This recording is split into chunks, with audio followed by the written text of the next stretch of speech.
Of all the exciting reasons for owning a Fiat Spider, the best one is how it makes you feel. Nothing moves you like a Fiat. Welcome back, boys. In this episode, we're going to be trying to get a Fiat 124 Spider back on the road. Now, my dad bought this car from a friend years ago, and it was a project then. It's been a project its whole life, because one thing that's really interesting about this particular Fiat Spider is that it's a turbo. Now, Legend Industries, which is the company that made the Grand National and the Buick GNX, they also happen to turbocharge these little tiny Italian Miatas for about 2 years. But unfortunately, like all those 80s turbos cars that suffered poor fuel management and all that, the engine is long gone. It is grenaded and been replaced by a normal Fiat 4-cylinder. Now, I did look because I was like, man, it would be cool, since these are so rare, to actually have the original turbo drivetrain on this thing, but you cannot find the parts like anywhere, dude. They're unobtainium. So for now, it's NA. Originally, it had a sticker down here. As far as I know, the only thing they did differently in here was they added a boost gauge right in the center of the cluster there. Everything else, I'm pretty sure, is just garden variety Fiat 124. Now, this is a very cool body, but as you can see, it is needing paint. The story is that my dad backed into a boat trailer. Who would do that, back into a boat trailer? Have trailers everywhere for boats. That's crazy talk. But because he put a crease in the quarter, the plan was to get it repainted. And so all of this looks bad, but what it actually is it's where the trim has been removed, welded shut, and skimmed. This has been pretty much surfaced. And then back here, there was originally a chrome luggage rack. So my dad's vision was to clean this up and not have the trim and the late 70s, early 80s look, and have it look more classic. So what are the plans for this car, dude? I have no idea. To be honest, I have too much stuff. I'd really like to move this car. So it's for sale, right? The problem is it doesn't run right now. And it ran when it went to the body shop. So there's something preventing this from running. I have put a fresh battery in it, which is located in the trunk. But when I go to start it, so one thing that I noticed that I thought was odd was when you turn the key, you don't hear the fuel pump. Now, this is a fuel injected engine, so it should have like a fuel pump whine. So I haven't dug into the wiring of this thing at all, but I did ask around online, and what I found out is that the electric fuel pump, which I'm sure is under here somewhere, is grounded to the tail light. So we're going to try to plug in the tail lights. Maybe we don't need to install them, and then see if the fuel pump turns on and see if we can get this thing fired up. Oh, weird. It's like blade connectors that... So basically these things have like a freaking Nintendo cartridge.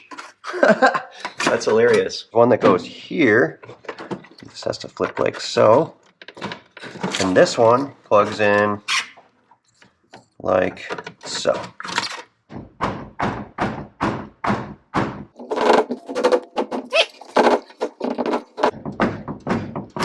Jesus Christ. All right, because I have ADD, I really want to get this fuel pump going, but this door handle is driving me crazy. Maybe it's distraction, but this is what we're doing first. Ah, come on. Ah! Also discovered that that right there is the door handle. This thing has power windows, so there's not a nice interior lever that I could use instead. So I really need to get this mechanism working, and it sure feels like it's stuck. It's not latched right now. I don't know if you can see that.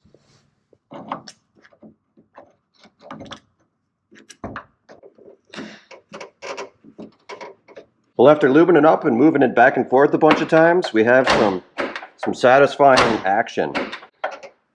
Oh yeah.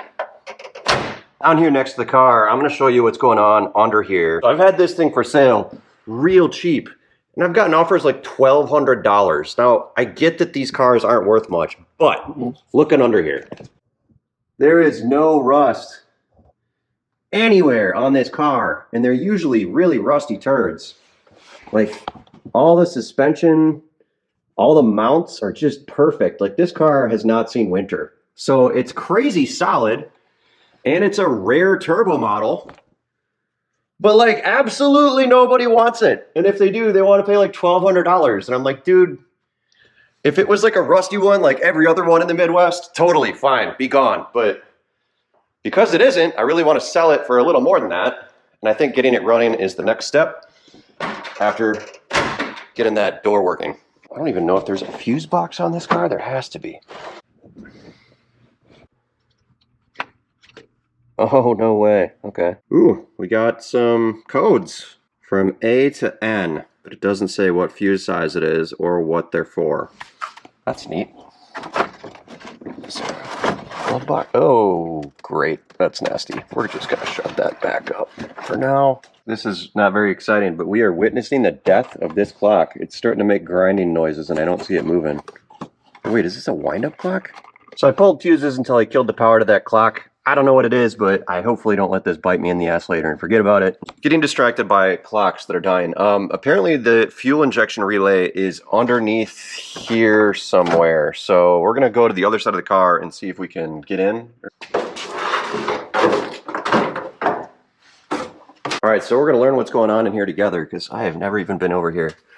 First off, underneath whatever that black thing is over there, we found some manuals. What else we got in here? Side marker lights, belts. Is that a mount? Why would the sway bar mounts be off of it? Ah, door handles. I don't know if we still need them, but... Oh wow, new door handles. All right, Dad. Brand new water pump of some kind. Ooh, bumper shocks. Nope, nope. Sorry, Dad. Those are going. So that right there is the drop-down relay thing. All right, we have progress. We have a working door, and now, when I turn the key, the fuel relay started clicking. At this point, I have no idea how this car works. Maybe that's normal, maybe that's how it regulates fuel pressure, but that would seem like really annoying. So we're gonna keep looking into this. We're still clicking. I just read that one guy said it's priming the fuel system if it's clicking. So you let it click 15 times and then it should start. Never mind. It was the intermittent wiper. I don't know what's happening because the wiper motor isn't even installed. So there's one mystery solved. All right, it's the next day. I have new information. Apparently the fuel pump only turns on if the little flapper, the air fuel metering plate. So in here, I believe you will find a flapper. I don't know how to get to it from below, but luckily this is just held on with nothing. And this is the plate. You can hear it in there. So all I think Sarah needs to do is keep this like that. And then that should give power to the fuel pump.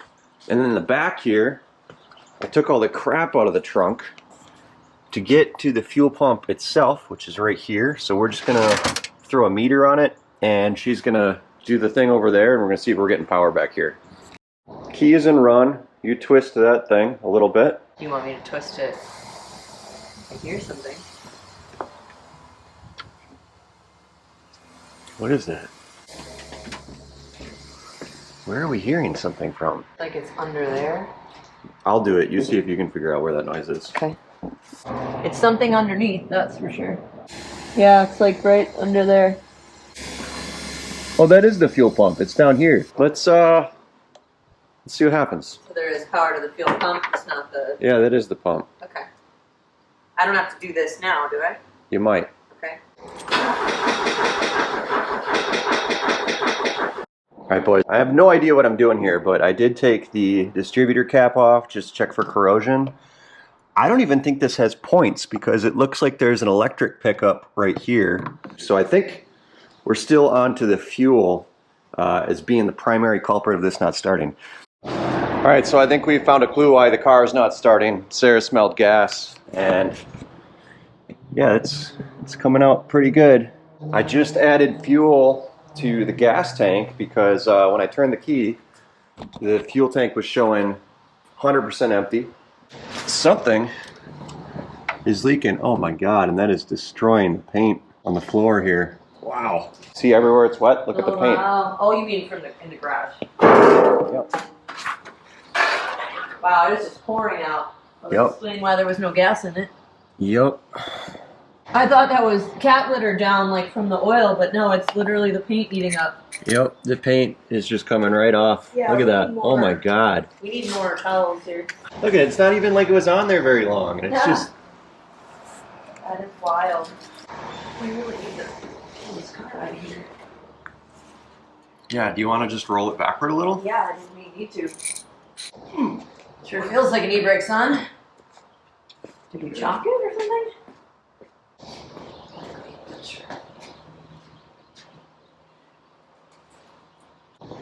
Man, I cannot believe how bad that gas leak screwed up the floor. That's insane.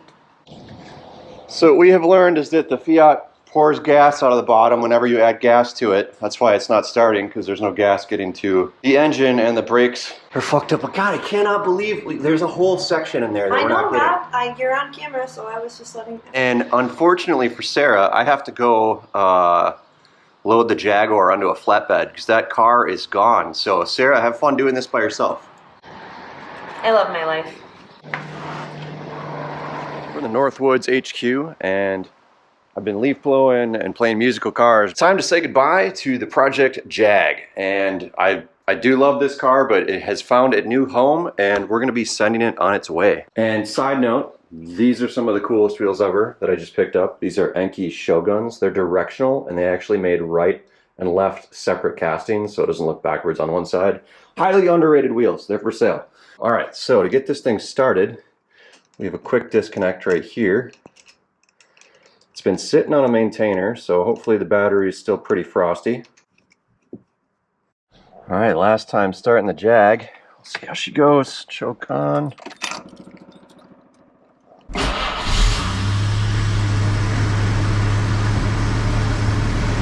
What a peach.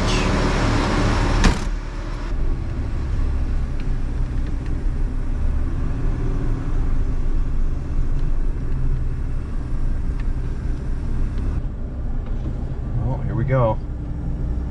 Last ride in the Jag.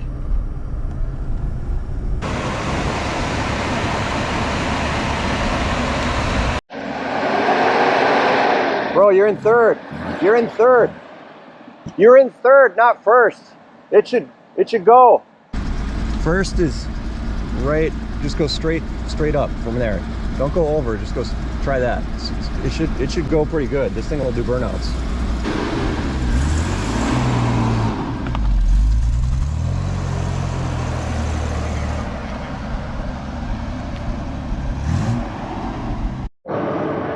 Dude, he's literally trying to push it. We're at like a 45-degree angle. The e-brake is not holding it because we're at such a crazy angle. It's like the steepest possible way to load a car. I feel like I'm a rocket ship right now. So I suggested to park the trailer. Where's it going? Downhill. It is going somewhere on the East Coast. Some guy has one of these already. Yeah. And he was restoring it, and then the engine blew, and he wanted to do triple carbs, and he was looking, and then he was like, oh my God, look at this thing. So you know Belarus country? Not, well, I've never been to Europe. I don't know it, but I know the name. It's Russia, Yeah. Ukraine, Yeah. and North Belarus. No, bad place to be right now. Yeah, so right here, I'm like it's Wisconsin. Yeah. right It's here, my country. this is your quick disconnect here. Okay. So just leave it off until you need to start it, and it'll guarantee be good. Okay, here are these. I'm gonna go write down instructions for the car. Okay. Be right back. Dude, that was the sketchiest way to load a car I've ever seen in my life. I said, dude, park your trailer downhill so we don't need to go at a 45-degree angle. Nah, I'm good. I'm good. I'm like, okay, dude. Then he couldn't find first. Then he didn't have the choke in enough. Jesus Christ. Yeah, so, and he parked on an uphill, so no one can see what's going on, so now everyone's getting pissed. What a flawless way to load a vehicle. So, we have the car outside and jacked up, and Sarah and I are going to try to figure out where the fuel is coming out the bottom of this thing, because that's definitely the problem. I'm hoping that once we figure that issue out, this thing will actually start. What do we got? Nothing. Well, that doesn't make sense. Nothing's coming out just with adding it, so Rob had the idea maybe it's after the fuel pump. So we'll try to pressurize. Yeah? It's right here. Yep. Right there. But from where? From whatever up above that bracket, it looks like. Whatever that is. That little cylinder thing. That is the fuel pump. Okay, so then it was that. I think I gotta drop the fuel pump and see what's going on there because I can't see what I'm doing with that plate there.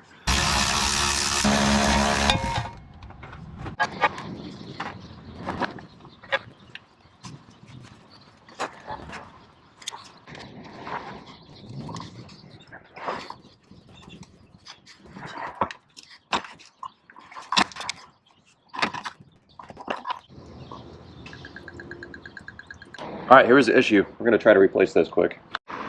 So we just got the hose in, the one that was leaking, with some new fuel injection hose.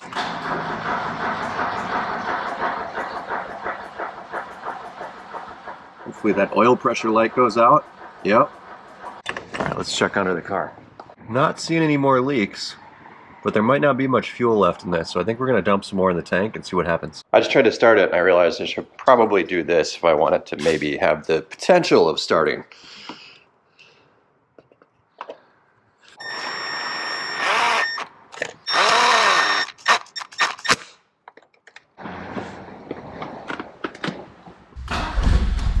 Oh! Ah!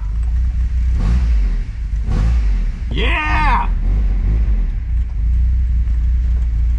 Oh my God, it runs. I'm turning it off. All right, you know what I didn't do? Check the oil or any of the other lubricants, so I should probably do that quick.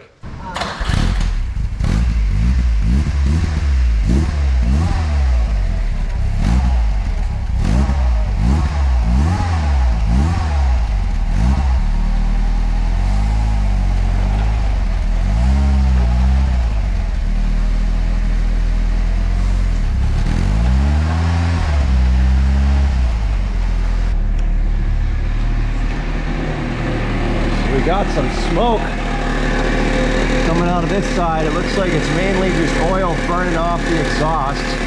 This is shaking. I gotta hook this back up. That's all right. It's running pretty nice. Hell yes.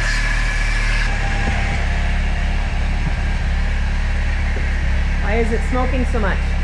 Don't know yet. It's the exhaust. Did you turn it off? Nah. It's not supposed to be coming out up there. That's not where it usually comes out. But she runs. You want to probably turn it off, honey? Yeah. Okay. See if the fuel gauge works. Yeah. There's a little knob by it. Is that supposed to Oh. I think we should go for a ride in this I'm thing not soon. going for a ride in this. Probably should hook up the taillights and stuff. Yeah, first. I'm going nowhere. Nice job, buddy. So excited. Look at that. Runs. That is a huge step.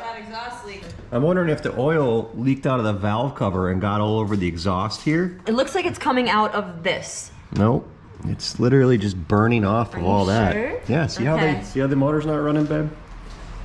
Well, I mean, could still be coming out from where it was pressurized. It's gonna look so good once you paint this thing. All right, boys, well, I think that's it for about this episode. I mean, we took a non-running Fiat sports car and now it runs. Will it drive? Tune in next time to find out.